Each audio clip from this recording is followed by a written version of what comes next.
இந்திய ஒன்றிய அரசாங்கம் இந்திய நாடு முழுவதும் புதிய கல்விக் கொள்கையை இம்ப்ரூவ்மெண்ட் செய்வதற்காக 3 மொழியை இந்தியா ஃபுல்லாக அமல்படுத்த இருக்கிறது.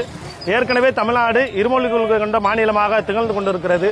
எனவே தமிழ் மொழியை, தமிழ் கலாச்சாரத்தை அளிக்க நோக்கத்தோடு ஒன்றிய அரசாங்கம் செயல்பட்டுக் கொண்டிருக்கிறது.